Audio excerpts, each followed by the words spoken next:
All right. Welcome, everyone. My name is Jennifer Smith with the Wisconsin Out of School Time Alliance, a program of the Marshfield Clinic region of Sanford Health. We want to welcome you to our webinar today, Regulate, Relate, and Reason, Straightforward Approaches to Resolving Challenging Behaviors with Jason Lee. I'm going to have him introduce himself in a moment. This webinar is part of an ongoing series where we talk about topics related to social determinants of health. And this happens in partnership with the Wisconsin Out of School Time Alliance, the Department of Children and Families. We appreciate all of you being here today. So before we start, just a couple logistical reminders. Please keep your microphone on mute during the presentation. We have a reasonable size group in here today. If you have questions at any point throughout this presentation, Jill and I will be manning the chat box, so please feel free to put any questions in there. Otherwise, I know Jason does have some time allotted at the end if you want to ask questions at that point. It's also helpful to note that this webinar is being recorded and will be housed on our YouTube channel.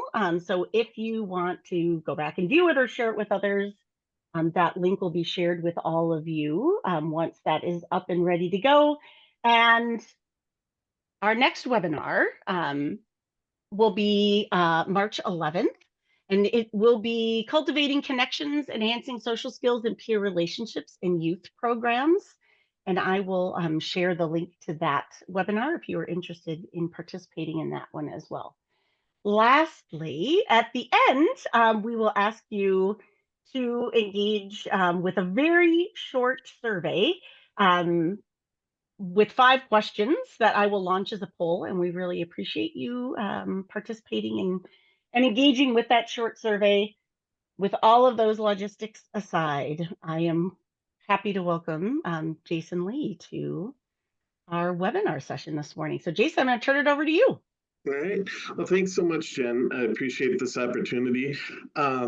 Just to give a little background on myself, I am a family advocate and trauma education specialist here at the Marshfield Clinic Child Advocacy Center in Marshfield, Wisconsin.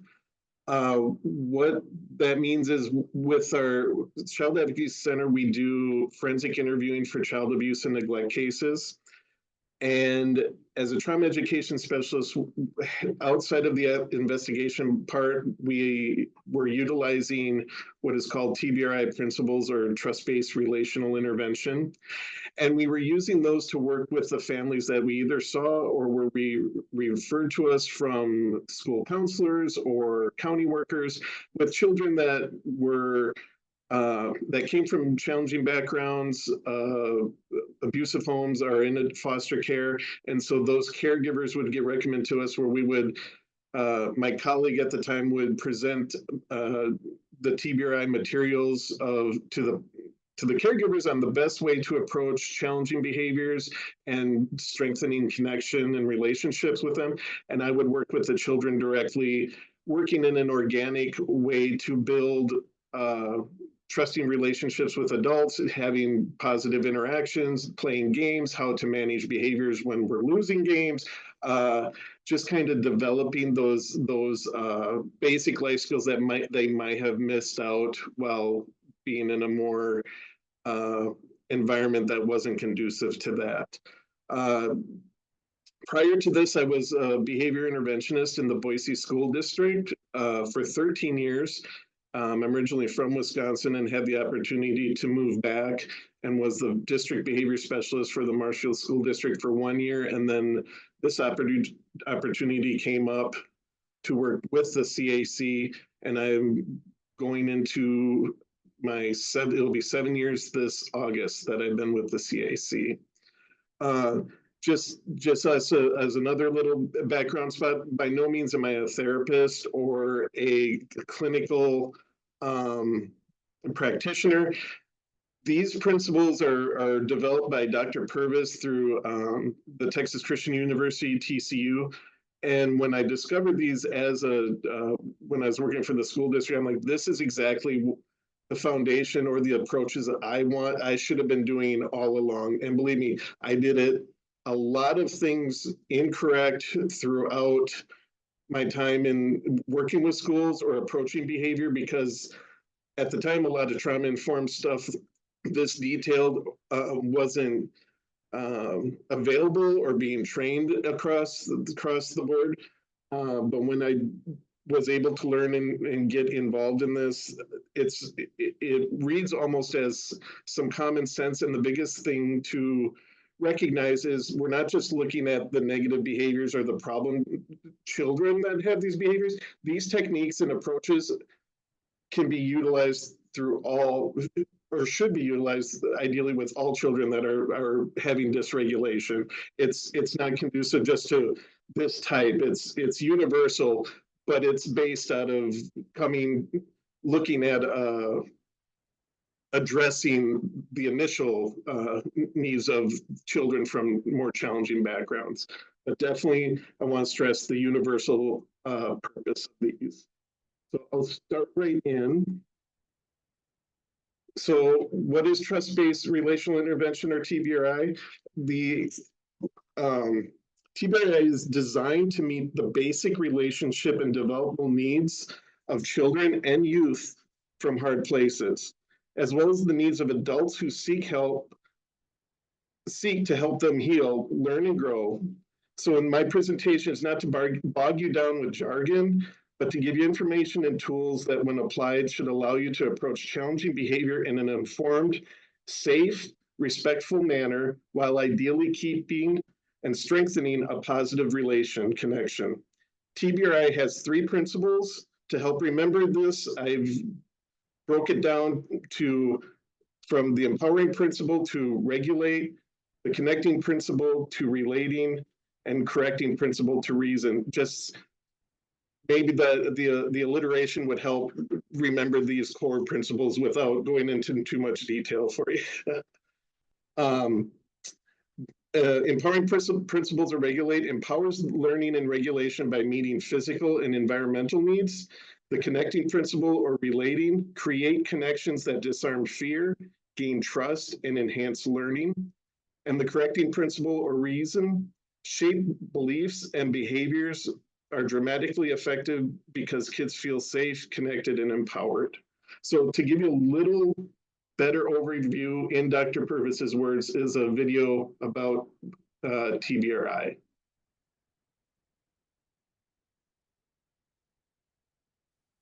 TBRI, Trust-Based Relational Intervention, has at its core building a trusting relationship.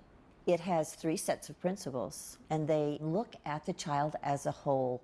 When you think about development, the baby cries and I say, yes, I will comfort you. And so this child learns that they have a voice. They learn trust, which is the lesson of the first year of life. I can trust. There are so many children from hard places, and for those children, their capacity to trust has been fiercely damaged. The brain chemistry of a child who cries and no one comes is dramatically altered. The child with a history of trauma or loss or abuse has no hope of healing without a nurturing relationship. In every way that I make time and space, that I give touch, eye contact, and I give words, I am going to empower this child to go back to the beginning of what he or she should have experienced in the arms of a loving parent that said, when you cry, I will come. The phenomenal thing about a trust-based intervention is, as we connect to this child, as we build safety, we actually change the brain chemistry. We change the wiring of the brain. This is really the heart and soul of all that we are and all that we do. Do I look into the child's eyes? Do I touch their arm when I talk to them? When they talk to me, do I stop what I'm doing and talk to them? This is the essence of mindfulness. The excitatory chemicals about I'm afraid, I'm hungry, I'm cold, those are balanced when the caregiver comes and gives warmth. All regulation occurs first with an external regulator. So in the beginning, I regulate all. They're cold, I bring warmth. They're crying, I bring myself. And out of my regulation, their brain develops capacity for self-regulation.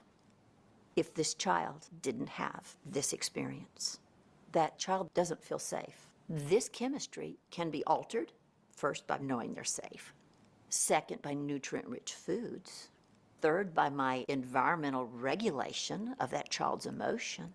And fourth, by appropriate exercise. So we can balance brain chemistry by creating a holistic environment. We clearly have to deal with behavior. Correcting means showing a child the right behavior, praising him when he gets it, and showing it to him until he can get it right, and showing him with no fear and no shame, so that he builds success, not a greater sense of failure. So the message of hope for our families is that we can help our children to dramatic levels of healing. We simply have to be devoted to it and be willing to invest what it's going to take.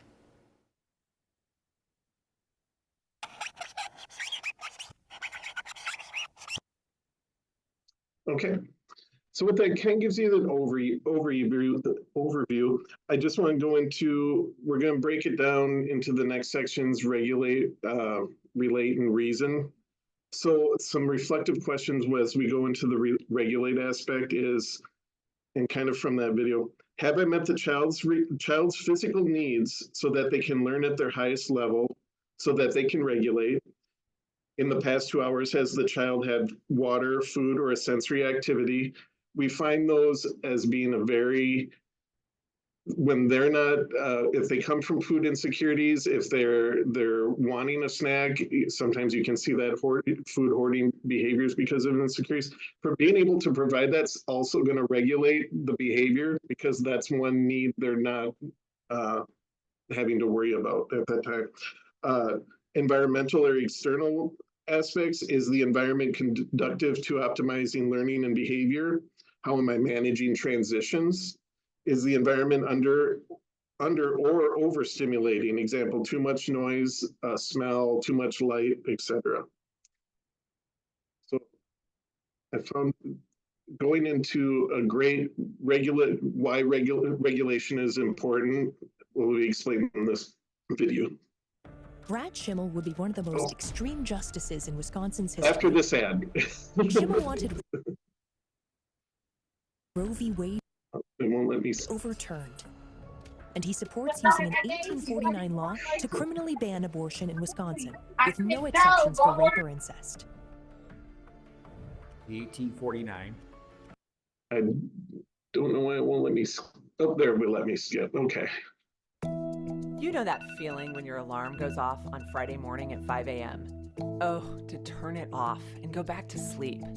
But today you have an important early meeting. So you take a deep breath, focus on the goal of completing that project you really care about, and you drag yourself out of bed. This is an example of what scientists call self-regulation. It's the act of managing our thoughts and feelings so we behave in ways that help us reach our goals. Self-regulation keeps you from saying something hurtful out loud to a coworker, like, "That's a really bad idea."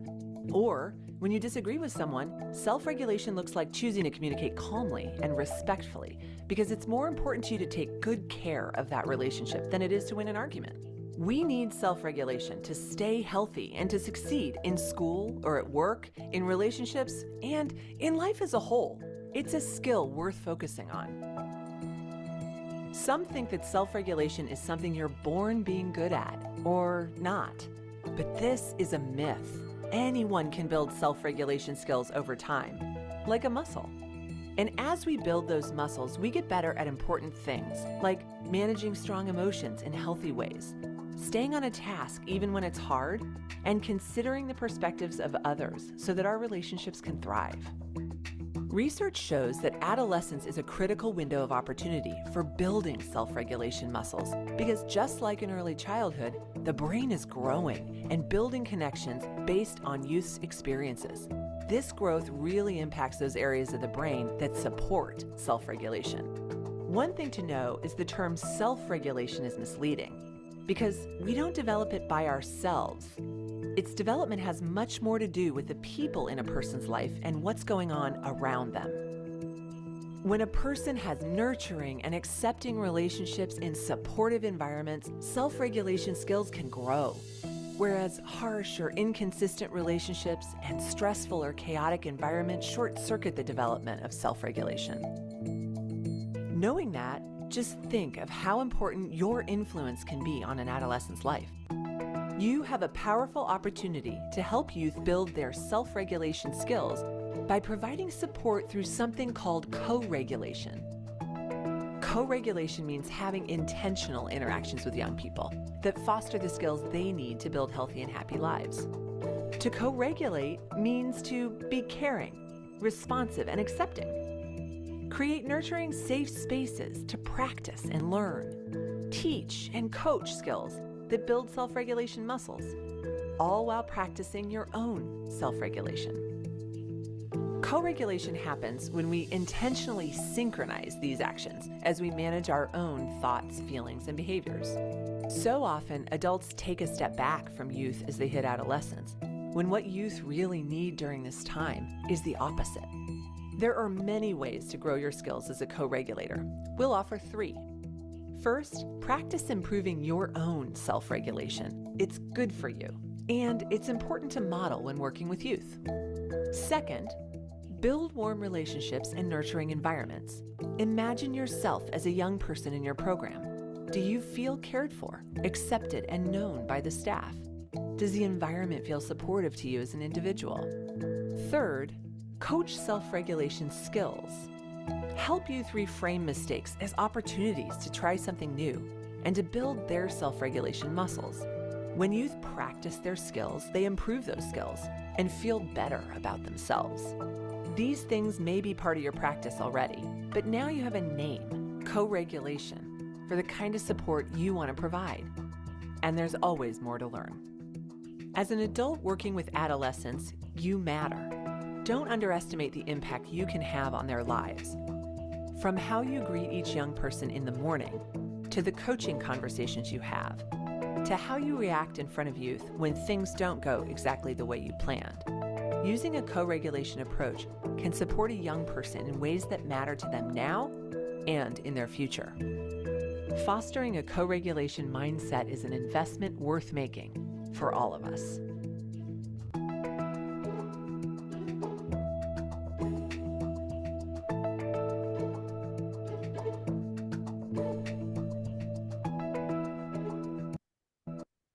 Okay.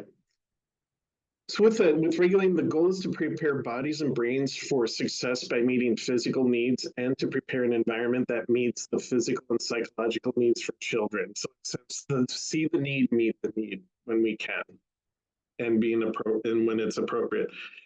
So with that, physiological strategies have the child's physical needs be met. That can be attending to hydration, attending to the blood sugar, healthy food or snacks every 2 hours, meet physical and sensory needs, physical activity or sensory experiences every 2 hours, modeling self-regulation like the video explained, teach and practice self-regulation skills in physical and or nurturing activities throughout the day. Check, as an example, check engine plates, let children create their own and put them on display. Another big part, especially with what I was doing, is that modeling behavior. Children are going to mimic and learn from what they see. So if we can provide a positive and examples of what someone in stress looks like when they're regulated, that can handle the stress, that's a good modeling aspect as well. With having the capacity to teach self-regulation is very important. These skills can be taught as part of physical exercises, daily routines, or nurturing activities. Routines are a big aspect. I'm sure being able to teach when routines don't go that way, when the unexpected happens, how best to handle that can be very helpful in deterring possible behavior as well. With the environmental, going back a bit, how is the environment affecting the child? Keeping daily rituals that are predictable, create predictability with transitions. As an example, in 5 minutes, we will go home. Develop awareness about the levels of sensory input. And then going back to self-regulating, that can include deep breathing, like I said, having engine checks, being able to explain, the child to explain where they're at verbally, making that connection so the adult and the child are on the same page. An example of kind of what we used, I have some different examples to give you an idea of where a child, when their body or their mind, where they're at in different states, what they're able to do, and also how to approach a child in these states. So a child that is calm, when they feel calm, there's the calm, alert, alarmed, fear, terror. So we get into our fight, flight, and freeze areas in the yellow, orange, and red. So when they feel this, here's where their mind is. When they're calm, they're creative. They're not worried about certain things that are going on. It's kind of the daydream area. Alert, that's not a bad thing. This means they're focused. They're ready to take instruction here. This is the ideal area we want a child to be. If they're too calm, they're daydreaming, they're not focused. They're alert, they're focused. If they're alarmed, now they're distracted. They're alert. They're not alert, they're alarmed. They're looking, they're scanning the room. They're not necessarily focused on what they're doing. Their mind in fear is reactive. They're ready to get into that fight, flight, or freeze. And if they're terror, then that's in the impulsive. They're not, words in this area are not going to be effective. And I'll get into another slide with this. Where their body is calm, they're able to learn. They're able to visualize, see, react positively. Alert, they're listening. Alarm, they can freeze. This area is when it starts where you give a direction and you might have to give it more than once, where the child could say, well, I didn't hear you. They really didn't hear you because in this spot, they are not using their ear. They physically might have heard what you said, but it's not being processed in here because there's a bunch of other things getting processed at the same time. So when they say, oh, I didn't hear that, 9 times out of the 10, they really didn't if they're in this area. And then if they're feared, this is where the run and hide. And then the terror, this is where the physical behaviors can come in. And I'm going to go into the different levels of behavior as we get through these sections as when approaching. So how they feel, where their mind is, where their body is, and breathing in healthy thoughts will help my body learn. This is where the right co-regulation is. We want to get them back down from red back down to the blue and greens. Okay. So this is when their mental state in the same kind of color chart. This is what how they're able to learn is kind of what I was saying. When they're calm, they reflect, alert, alarm. They're able to take in concrete, factual. This is your school learning aspect. This is, again, kind of the daydream, creative, no stressors. Where their mind is here, survival. They're going to be emotional, reactive, and reflexive. So this is where we want to be proactive instead of reactive. Ideally, we want to have things in place already in the beginning so it doesn't get a chance to get up to the yellow, orange, and red. And easier said than done. But with some of the approaches and building the connections in the beginning and having strong relationship, ideally we're going to be able to have things in place that are going to allow us not to get up here because we're going to addressing the needs beforehand. Also, when you addressing the behavior, you have to understand where you're at as well. Because if you're in a fight, flight, or freeze, you're not able to meet those needs when they're in fight, flight, or freeze. Because when a child is in those things, that's when we have to be able to nurture. And if we can't nurture, if we're also alarmed, if we have fear, or if we're trying to impose fear, or what a child might look at our behavior as being terrified. So that's not, we need to be able to model the positive, comfort, and soothe. Words are only going to work here. So we're going to be showing and soothing when a child is in our yellow, orange, and red. Okay. Because when they are alert, we can ask them to do things. They can process that information that comes in. When they're calm, then it's a two-way conversation. The child can also engage. The less words, when they get to alarm, you're going to use more actions to model and guide. We're going to show them hand over hand, specifically, step by step, what we want them to do. If they're fear, you're going to comfort, soothe, meet their needs. What will make them feel better? And soothe, it can be even giving them time alone.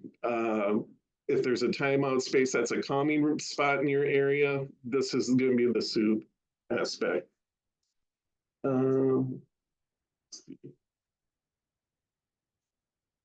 So then we get to our relate part, some reflective questions about relating. How do I effectively engage this child in terms of full attention, proximity, facial expression, my voice tone, my body language?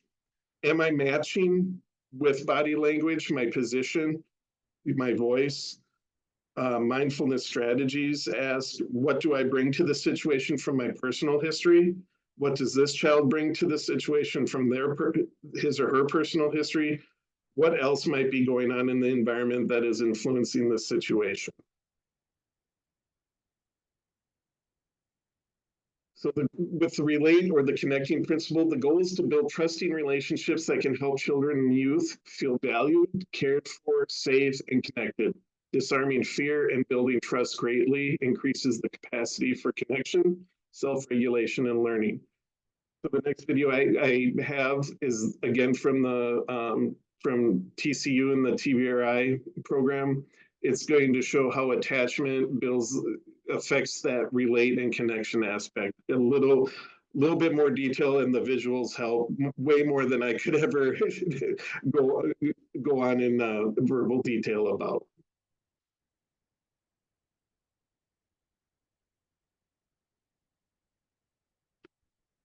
Hopefully there's no ads.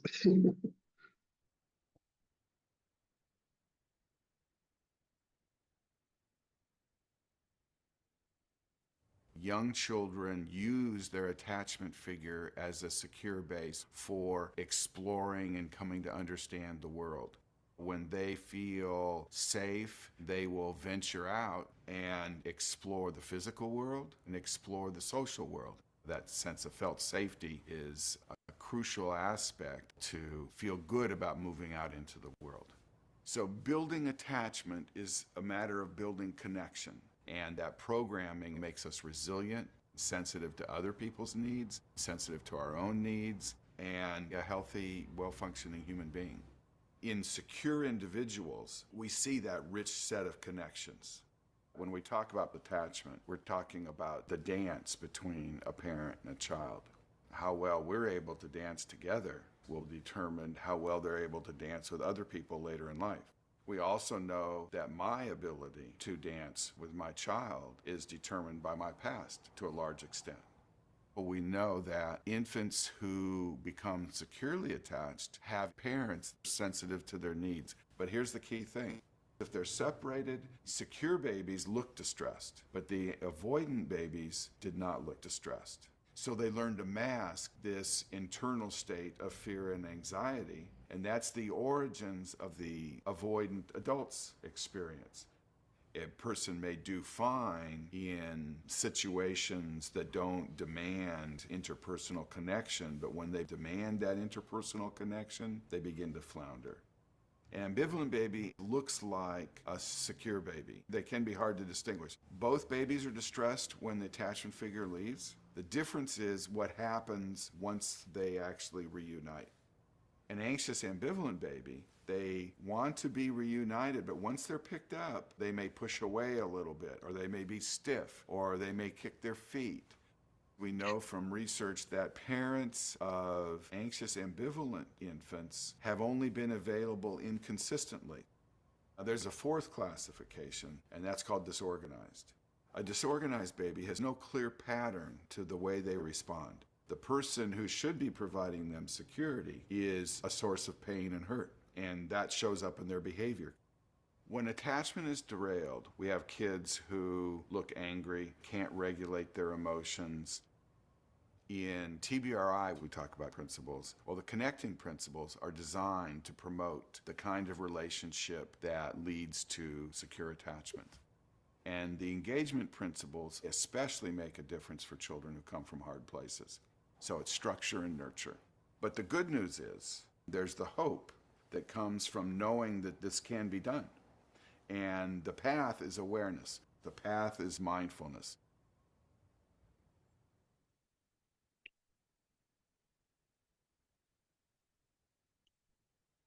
Okay.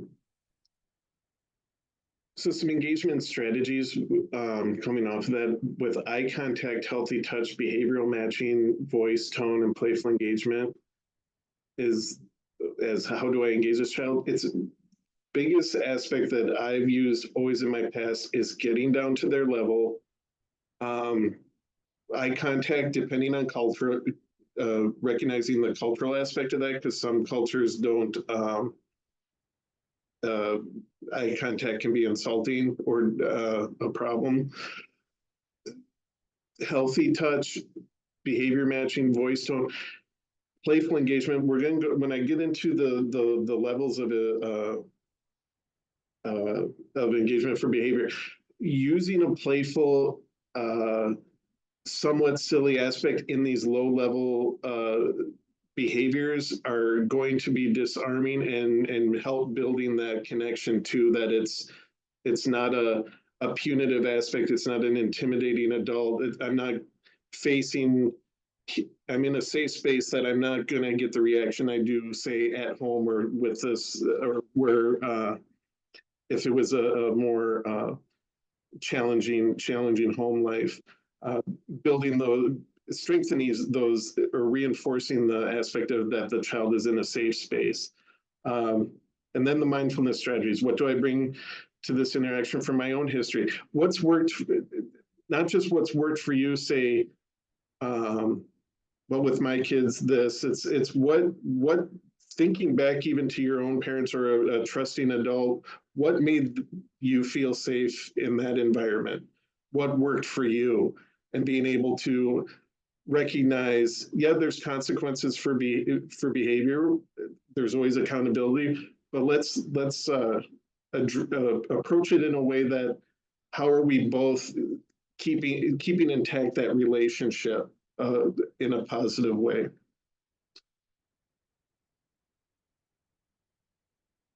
And giving voice to the child, give full attention, offer choices, offer compromises, share the power. I'll go into this in a little bit more detail as we go on. Just double checking here.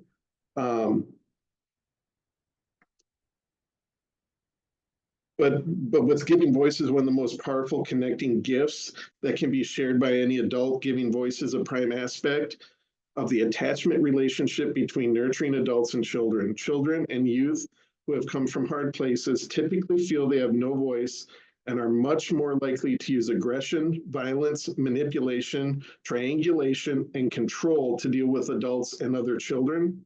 The connecting principles reduce the need for these maladaptive strategies by reducing fear and building trust. Giving voice can be achieved in many ways.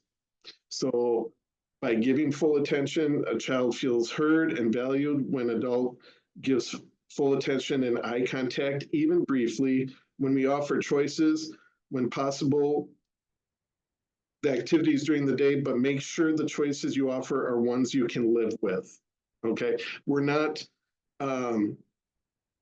we're not putting we don't want to put ourselves in a corner where, oh, now I've lost all of my my control or role as a authority figure.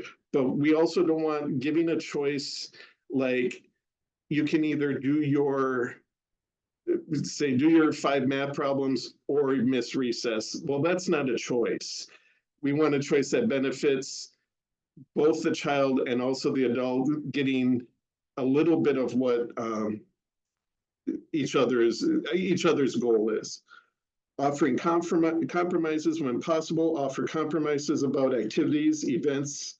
Again, this greatly enhances trust, connection, and learning.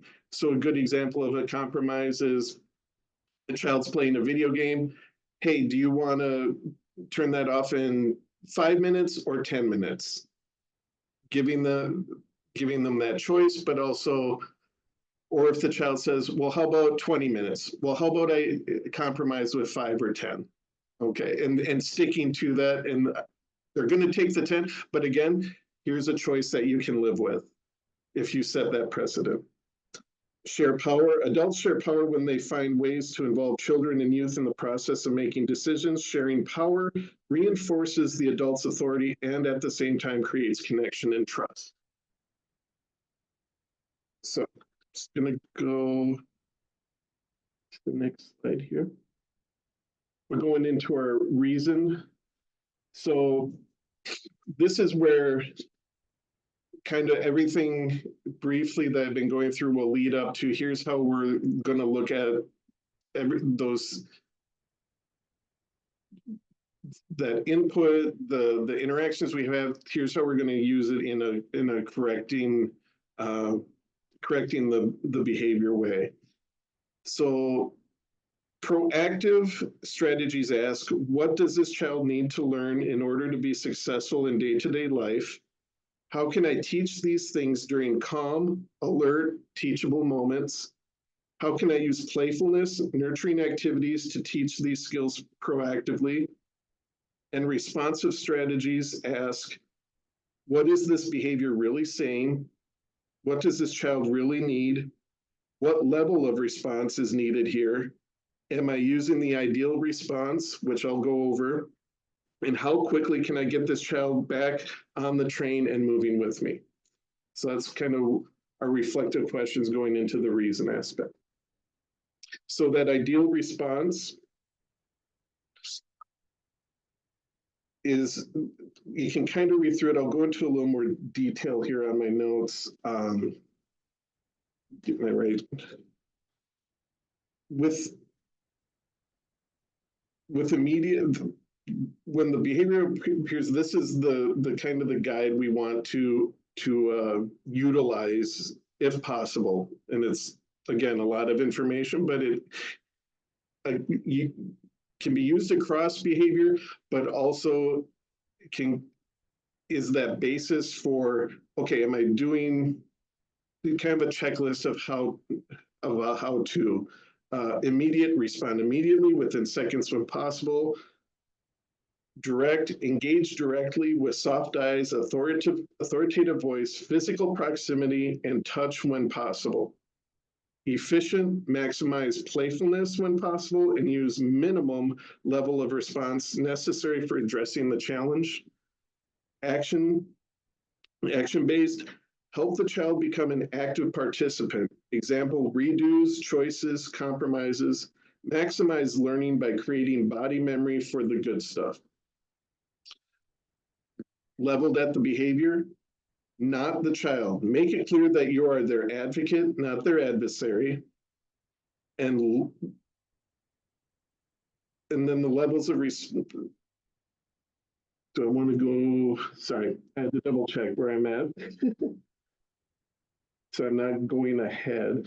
When we go into the levels of response here, drawn from the E for efficient in the ideal response, is critically important to keep the child on the train and keep the train moving whenever possible.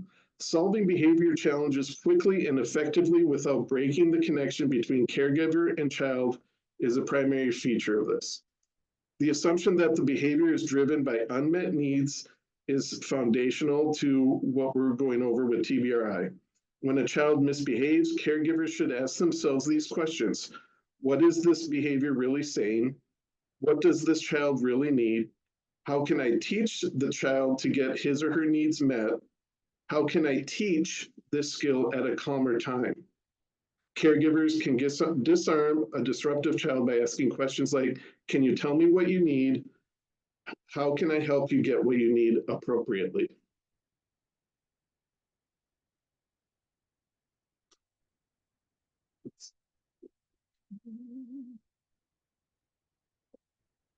Okay, so now in the levels of response, when those behaviors do come up, level 1 is playful engagement. And as you can see with this is a low-level challenge in which a child or youth is disrespectful or sassy. At this level, there is no threat of danger or physical harm. The opportunity, tremendous learning can occur at this level of intervention because the response can still be playful. Children learn at this level if the adult is consistent in informed environments where adults are connecting, empowering, and teaching proactively, 70 to 80% of problem behaviors can be solved at this level. The goal is to create an opportunity for learning by turning what could be a tense interaction into a playful engagement. This could take the form as a playful redo. Are you asking or telling? So if a child says, give me the crayons, are you asking or telling? It's just a simple disarming, playful redirection, then getting them to ask the appropriate, you're teaching them to ask the appropriate way without coming back at them with a negative interaction of, how do we say this? Maybe they don't know how to say it appropriately. We're going to teach them right off the bat, even if they do and they didn't use it that way. A playful could also involve humorous silliness. I can't believe my ears what I'm hearing. Over exaggerating, big silliness interaction to try to again, you're disarming the behavior and making a teachable moment. Since motor memory is formed through active participation, deep learning occurs. So some other sample responses that I have here. A child demands something disrespectfully. What can be, and I want to meet your need, but can you try that again with respect? Then we're teaching the aspect of respect. Sample responses, suppose you ask your teen to take out the trash. She rolls her eyes. You can say, oh my gosh, that is such great eye rolling. Let's see if you can eye roll all the way to the trash can. Or even better, this is such great eye rolling. Let's you and I see if we can eye roll all the way to the trash can together. Then you're working together. What we don't want is that is such great eye rolling. Now let me try it and let's see how you like it. This is sarcastic and shaming. Also, we don't want, don't you roll your eyes at me. Now you get the trash for another week. So we again want that playful engagement. Once inside and the task is complete, address eye rolling. A redo can be either physical or verbal. For younger children, physical redos are powerful. For teens, it may be best just to ask for verbal redos since they may feel shamed otherwise. So besides asking or additional responses that we have for playful tone, besides asking or telling, examples, well, Nellie, can you try that again? My eyes don't believe what they are seeing. Can you try that again with respect? Again, emphasizing our request of what we want. Level 1 engagements are very good, very often good opportunities to practice the life value terms, which we will get to towards the end in the next few slides. I'll get to the level 2 response. This is structured engagement. The challenge is a higher level challenge and one that did not yield to playful engagement. So our playful engagement didn't work. No one is in danger yet and there is no physical threat. but if mishandled, there's a potential for escalation. Excuse me. At this level, the adult must temporarily give full attention with more structure. The opportunity here is learning can still occur at this level because the child's fight, flight, or freeze systems are not fully activated, like we went over in previous slides. Although it may take a couple of minutes to resolve a level 2 engagement, this is still a win-win situation for both caregiver and child. The goal is to structure the interaction by using behavioral scripts, such as choices, compromises, and redos again, use playful or authoritative voice as appropriate, and engage the child directly, valuing the eye contact, behavioral matching, authoritative but non-threatening stance. Repeated use of behavioral scripts will make them automatic. So as an example of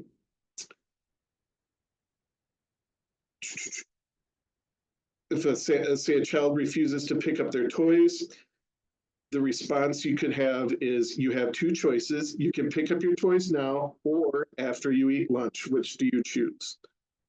A big part to remember with the level 2, when it's over, and we return to level 1 immediately. We don't want to linger. We don't want to hold grudges. It's time, the behavior has been addressed and it's time to move on.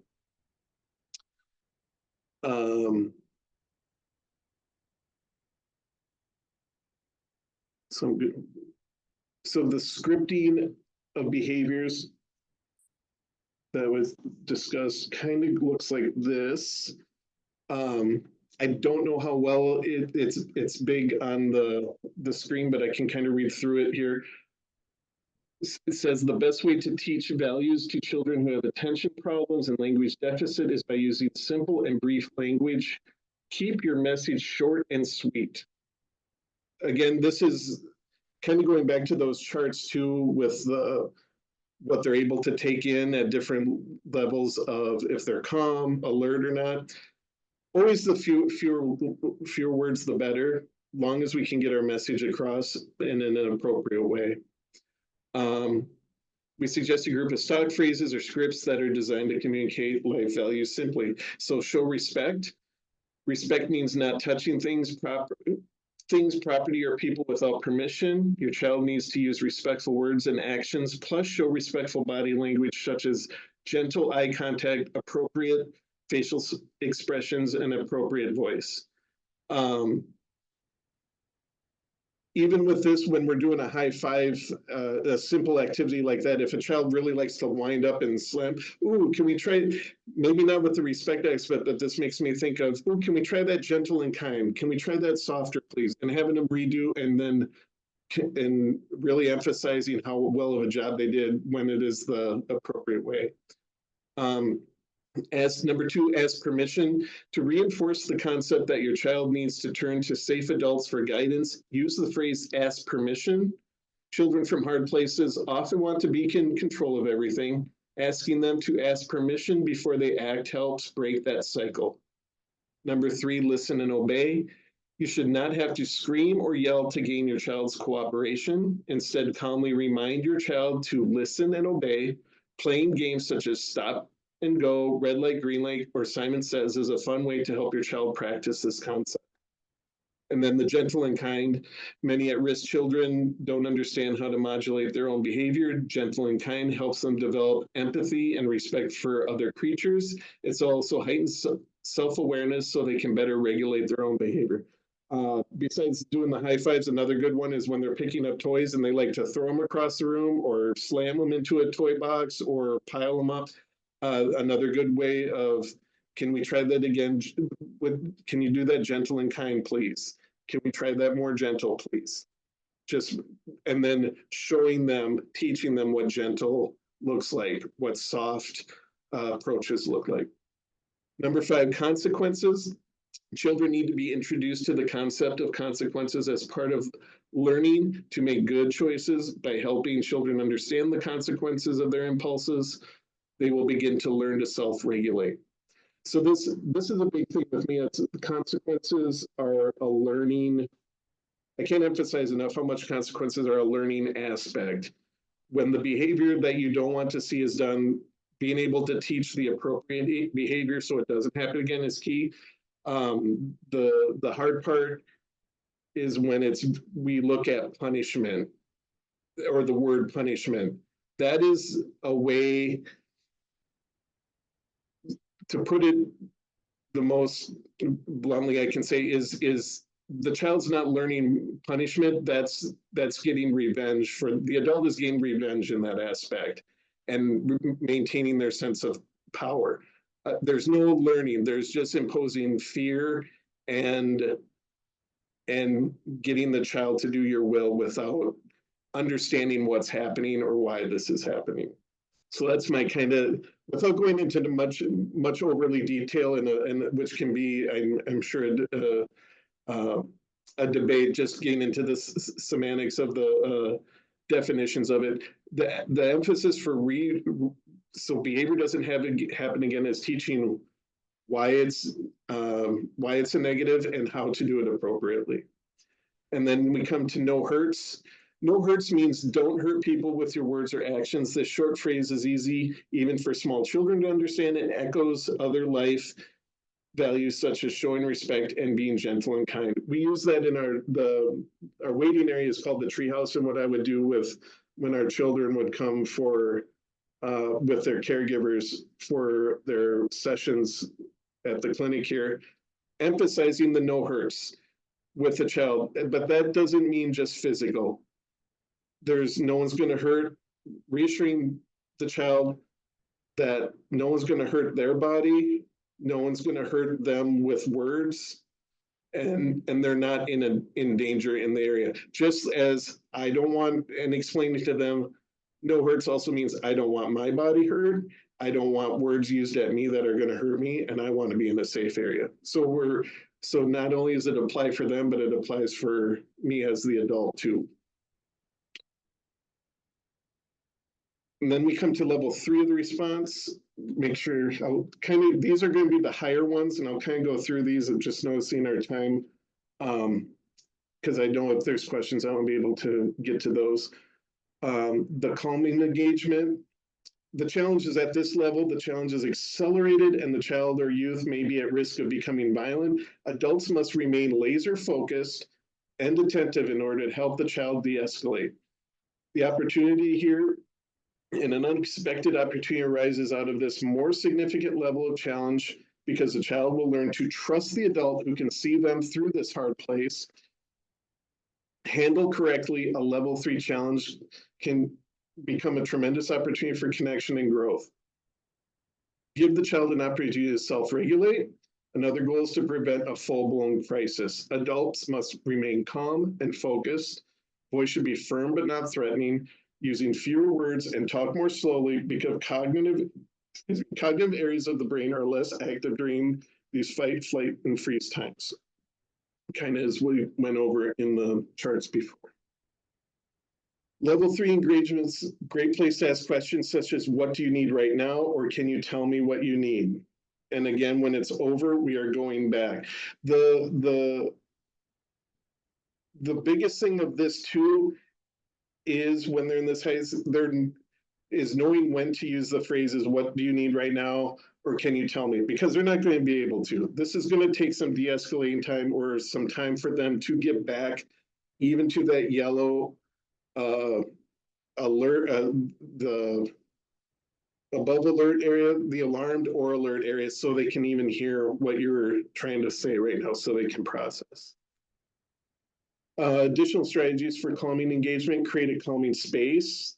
So to get this to that de-escalation, somewhere in the home or facility, invite a child who appears to be overwhelmed to go to the space and think about what they need. After a few minutes, the caregiver, who should remain close by, can check on the child and see if they can co-regulate and solve the problem. Have an adult take a brief walk with the child to help them calm. The bilateral movement helps the brain organize, kind of a reset. Develop sensory tables with buckets of rice, beans, etc., where the children can calm and self-regulate. Create a sensory area where a child can, for example, sit in a beanbag chair and cover up with a weighted blanket until they can calm and use good words. Then we get to the level 4 engagement. This is the red. Child at this, we are in protective engagement. At this level, there's an active threat of danger and of physical harm. Protection must be provided for the acting out child or youth as well as others who are nearby. Opportunity is the most powerful message an adult can give an acting out child is the knowledge that the adult can keep them both safe and that the adult still knows that the child's behavior is not what defines him or her. The immediate goal is to provide safety for all who are involved, including out of control child. More importantly, when it is over, the goal is to demonstrate to the child that his or her worth was never in question and they are not defined by the episode. Remove the acting out child or the audience. That means the child can stay in the classroom, could leave, or who is the most there. If necessary, seek help from an adult who can stay with the other children. Find a private, quiet space where the child can be kept safe and also hold some dignity so they're not in front of everybody. Remove objects that might become harmful to the child or others. Administer the type of violent reduction in which you were trained. In some facilities, in some schools, there are programs where they are taught quote unquote therapeutic holds. These are definitely last resort if there's immediate danger to you or the child. And I can go into more about that, but for time's sake, I'll, if there's questions about it, I could state my experience or opinion on the use of those. Level 4 rebel response can continue. During the episode, the adult remains calm, using few words. As the child begins to calm, the adult encourages them to breathe with them and continue calming. We got our co-regulation here. Calm +5 works for some situations, meaning after the child begins to calm and the adult asks them to breathe and relax further for 5 more minutes. When the child is coherent again, the adult asks them to sit and talk. Looking into the child's eyes, the adult asks, "Buddy, can you tell me what you need?" Based on the belief that an unmet need or fear drives most irregulatory in behavior, irregularities, sorry, in behavior. This question disarms the child and helps them begin problem solve with the adult. Meet any physical needs since this episode may have left them exhausted, i.e. a snack, water, cool cloths if they're overheated. Note when the child has returned to a calm state, a redo can be requested when possible. Only request a redo to encourage learning, never to shame or punish. Return to playful engagement when it's over, it's over. Success means getting the child back on track and the train moving. And so coming kind of to the end here, going over those life value terms that I was talking about before, the words gentle and kind. Due to sensory issues, violent histories, fragile brain chemistries made children from hard places are unaware when they are not being gentle. Using the term be kind, would you try to get more gentle, reminds children to soften their touch, their tones of voice, their face expressions, their attitudes. Using their words, behavior is the language of children's unmet needs. While it is important for caregivers to be detectives of the messages behind behaviors, prompting children to use your words, teaches them to express their needs and feelings in a healthier way than by lashing out or withdrawing.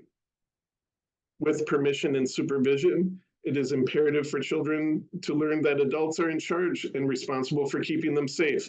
By responding with permission and supervision, you may, when children ask to perform certain activities with supervision, helps them learn to trust that adults will keep them safe, respond to their requests, and meet their needs.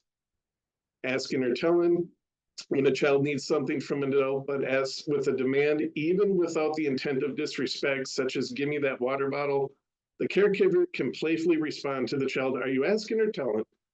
Playfully responding this way nudges the child toward understanding the differences between respect and disrespect.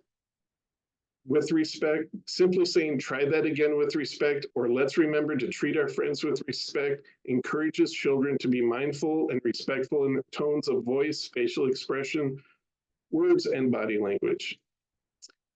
Listen and obey. Children need to be encouraged and rewarded for listening and obeying directives from caregivers. If an adult gives a child a directive and the child hesitates to follow through, the adult may say, listen, obey the first time, please. If a child follows the directive in the first time given, the adult may say, that was a great job listening and obeying the first time. Great job, buddy. So we're repeating the request so they're understanding it. And the last one, accepting no. When some children hear no, they believe that their needs will never be met and that they have no voice or value. Adults are encouraged to try giving more yeses than nos, so children learn that they are heard and valued. When no is necessary, however, try praising children for accepting no before they realize the denied request. Example, no, we cannot do that right now. Very quickly, wow, good job accepting no. And this is just an example of, instead of no, timeout, try yes, redos, kind of the life value language you were talking about. And then if there are any questions, I will answer them to the best of my ability. Thank you, Jason. So with an eye on the time, if anybody has any questions, you can put those in the chat or hit unmute. At the same time, I'm going to do our quick closeout, but you can certainly stay on for further questions or conversations. So first, and I do have, if anybody needs to reach out, I do have my contact information here too, if there's any after. Awesome. Thank you. And we'll also send a follow-up email with additional information to all of you. So first, I launched the poll. If you can take a moment to fill in the poll, we very much appreciate your feedback. And second, we want to thank Jason again for being here with us this morning and sharing this information about trust-based relational intervention. If you have any questions for us at the Wisconsin Out of School Time Alliance, you can email us or connect with us through our website. I will throw those in the chat. I'm also going to stop the recording and then we can get to any of those questions. All right, so let me